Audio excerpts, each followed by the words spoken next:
மேடையில் அமர்ந்திருக்கும் திறமைசாலிகளே, வருகை தந்திருக்கின்ற பெரியோர்களே, பத்திரிகை நண்பர்களே, உங்கள் அனைவருக்கும் மதிய வேளையில் வணக்கம் சொல்வதில் சந்தோஷம் அடைகிறேன்.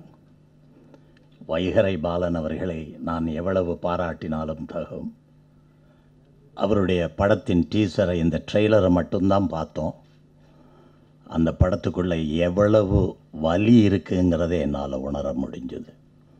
படம் நிச்சயமாக வெற்றி அடையுங்கிறதுல ரெண்டாவது அபிப்பிராயம் கிடையாது. ஏன்னா வீடு தேவைங்கிறவனுக்குத்தான் வீட்டை பற்றி தெரியும், வீடு இல்லைன்னு கவலைப்படுறவனுக்குத்தான் வீட்டை பற்றி தெரியும். அது மாதிரி நாடு இல்லைங்கிறவனுக்கு தான் நாட்டை பற்றி தெரியும். நான் நாட்டை பற்றி தெரிந்தவன், அதனால் நீங்கள் வீட்டுக்காக எவ்வளவு வருந்துவீர்கள் என்று எனக்கு தெரியும். நான் சொல்லுகின்ற நாடு ஈழ நாடு. நான் பிறந்த மண்ணிலே இந்த மண் எனக்கு சொந்தமில்லை என்று சொல்லுகின்ற நிலை வந்தது. நாடு இல்லை, நாட்டுக்காக ஆயுதம் தாங்கி போராடினோம். வீட்டுக்காக வெட்கத்தை விட்டு போராடுகிறார்கள். வீட்டுக்காரர் வரவில்லை, அவர் ஜெயிலுக்கு போய்விட்டார் என்றவுடன் எவ்வளவு சந்தோஷம். இந்த சந்தோஷம் எத்தனை பேருக்கு மெட்ராஸில் இருக்குதுன்னு நான் நேரில் பார்த்துருக்கேன். அதே மாதிரி நாடு இல்லைங்கிற போது எத்தனை உயிர்கள் பலியாயிருக்குங்கிறத நேரில் பார்த்துருக்கேன். லட்சக்கணக்கில் 1.25 லட்சம் பேர் 1.5 ராத்திரியில் போனாங்க. நாடு இல்லைங்கிறதுக்காக, வீடு இல்லைங்கிறதுக்காக சொந்த பிள்ளைய பொட்டிக்குள்ளே வச்சு அடைச்சிருந்தார். மூணாவது ஒரு பிரச்சனை இருக்குது. நாடு இல்லை, வீடு இல்லை, தண்ணி இல்லை. தண்ணி இல்லைன்னொன்று இது மனுஷனோட பிரச்சனை. தண்ணியை கொடுக்க வேண்டியது இருக்கிறவங்க கொடுக்கணும். வீடு இருக்கிறவங்க இவ்வளவு கேவலமாக நடந்துக்கிற மாதிரி தண்ணி இருக்கிறவங்களும் கேவலமாக நடந்துக்கிறது நல்லதில்லை. நாடு இல்லை, வீடு இல்லை, தண்ணி இல்லை. தண்ணி இல்லைன்னா எவ்வளவு கஷ்டம். தண்ணி இயற்கையினுடைய படைப்பு. கலைஞர்களாகிய நாம், கலைஞர்களுக்கு மொழி கிடையாது, சத்தியமாக கிடையாது. நாங்கள் தான் முதல்ல ஆரம்பத்தில் அப்போ 56 சொல்ல ஆரம்பித்தோம், அடைந்தால் திராவிட நாடு, இல்லையேல் சுடுகாடு. நானும் அதில் மாணவ பருவத்தில் அதை சொல்லியிருக்கேன். ஆனால் எங்கே திராவிட நாடு? இங்கே நாங்கள் திராவிட நாடு ஒன்றா இருக்கமேயா, இங்கே ஒன்றா இருக்கமே. இதோ அவர் மலையாளி, நான் ஈழத்தை சேர்ந்தவன், அவர் தெலுங்குக்காரர், அவர் கன்னடத்துக்காரர். இங்கே திராவிட நாடு இல்லையா? அப்புறம் ஏன் இதுக்குள்ள போராட்டம்?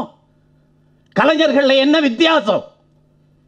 அவர் கன்னடத்துக்காரர், இவர் தெலுங்கை தாய்மொழியாக கொண்டவர், நான் தமிழை தாய்மொழியாக கொண்டவன், இவர் மலையாளத்தை தாய்மொழியாக கொண்டவர்கள், இந்த அம்மா மலையாளத்தை தாய்மொழியாக கொண்டவர்கள். என்ன வித்தியாசம்? கலைஞர்களுக்குள் ஏன் போராட்டம்? கலைஞன் ஏன் தண்ணீர் கொடுக்க கூடாது என்று தெருவுக்கு இறங்குகிறான்? இறங்கக்கூடாது, கலைஞன் இறங்கக்கூடாது. அரசியல்வாதிகள் தண்ணீரை வைத்து அரசியல் பண்ணட்டும். வீடு இல்லை என்றால் இல்லாதவன் கேட்கட்டும், நாடு இல்லை என்றால் இல்லாதவன் கேட்கட்டும். ஆனால் கலைஞனுக்கு அதில் பங்கேற்றுக்கிற உரிமை கிடையாது. கர்நாடகாவில் தண்ணி கொடுக்கக்கூடாதுன்னு சொன்னால் அதை கலைஞர்கள் ஆதரிக்கக்கூடாது. ஏன்னா கலைக்கு மொழி கிடையாது. நாங்கள் எங்களை பாருங்க, எம்ஜிஆர் வந்தார், மலையாளி. நாங்கள் நம்ம மலையாளியா நினைச்சோமா? எங்கள் இதய தெய்வம்னு நினைச்சோம். எங்களை ஆளுகின்ற மன்னனா கோட்டையில ஏற்றி வச்சோம். அங்க மொழி இல்லை, அதுதான் உண்மை. எப்பயா உங்களுக்கு மொழி வந்துச்சு? யார் ராஜ்குமார்? ஏவிஎம் செட்டியார் அவர்கள் வேட கண்ணப்பா என்ற படத்தில் உங்களை அறிமுகப்படுத்தவில்லை என்றால் யார் அந்த ராஜ்குமார்? உங்களை அறிமுகப்படுத்தியவர் ஒரு தமிழர், வேட கண்ணப்பா என்ற படத்திலே.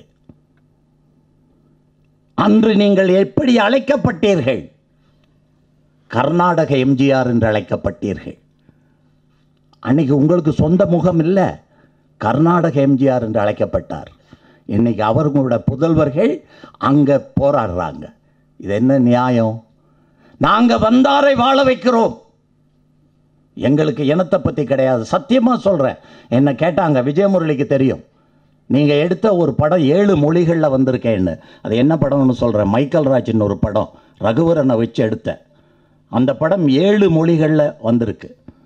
தெலுங்கில் வெங்கடேஷ் பாபு நடித்தார், ஹிந்தியில் அனில் கபூர் நடித்தார். இப்படி எல்லா மொழிகளில் 7 மொழிகளில் வந்திருக்கு. அந்த படத்தினுடைய பார்ட் 2 பண்ணணும்னு சொன்னாங்க. நான் அவரை பார்த்ததில்லை, படத்தில் தான் பார்த்துருக்கேன். நடிக்க தெரியாதுன்னு பொய் சொல்கிறார். வெண்ணிலா கபடி குழுவிலே அப்படி நடிச்சிருக்காரு, நான் பார்த்துருக்கேன். அந்த மைக்கேல் ராஜை திருப்பி எடுக்கணுன்னா அந்த மண்டையில் கொஞ்சம் முடி இல்லாமல் உயரமாக ஒருத்தர் இருக்காரேன்னு நான் விஜயமுரளியிட கேட்டனா இல்லையான்னு விஜயமுரளியை கேளுங்க. அவர் பேர் எனக்கு தெரியாது. அவர் நடித்தா ரகுவரன் இந்த படத்தை நான் பார்ட் 2 எடுக்கிறேன், வேறு டைரக்டர் கிடைச்சான்னு சொன்னேன். இப்போ எனக்கு என்னென்னா அதை எடுக்கணுன்னா இந்த வைகரபாலன் மாதிரி ஒரு டைரக்டர் தான் தேவை. சரி, எல்லையை மீறி வெளியே போயிட்டேன். நான் கொஞ்சம் தமிழ் உணர்வு உள்ளவன்.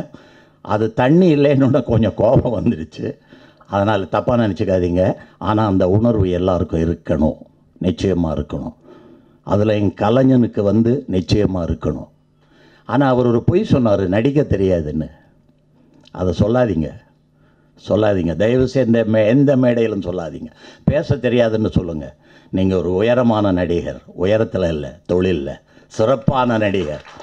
நான் சிவாஜி கணேசன் சாரோட வேலை செய்திருக்கேன், ஆனால் கமலஹாசன் சாரோட வேலை செய்திருக்கேன், ரஜினி சாரோட 3 படம் செய்திருக்கேன். ஆனால் ரகுவரனோட வேலை செய்யும்போது எனக்கு கிடைச்ச ஒரு சந்தோஷம் வேறு எப்பவும் கிடைக்கல எனக்கு. அப்படிப்பட்ட ஒரு நடிகர் ரகுவரன். அது மாதிரி ஒரு நடிகர் நீங்கள். அதனால் இந்த மாதிரி ஒரு நடிகர் கிடைக்கிறது உண்மையாகவே எங்களுடைய தமிழ் இண்டஸ்ட்ரிக்கு ஒரு பெரிய வரப்பிரசாதம். அதனால் இந்த படம் வைகறை பாலனுக்காக பெரிய வெற்றி படமாக ஓடணும், 100 நாள் ஓடணும். வைகறை பாலன் இன்னும் நிறைய படங்கள் பண்ணணும், அவர் வாழணும், அவருடைய யூனிட் வளரணும், தயாரிப்பாளர்கள் இன்னும் பல படங்கள் எடுக்கணும், வெற்றி அடையணும். நாங்கள் வாழ்த்துவோம், தமிழர்கள் வாழ்த்துவார்கள், வாழ வைப்பார்கள். நீங்கள் வாழுங்கள் என்று சொல்லி விடைபெறுகிறேன். நன்றி, வணக்கம்.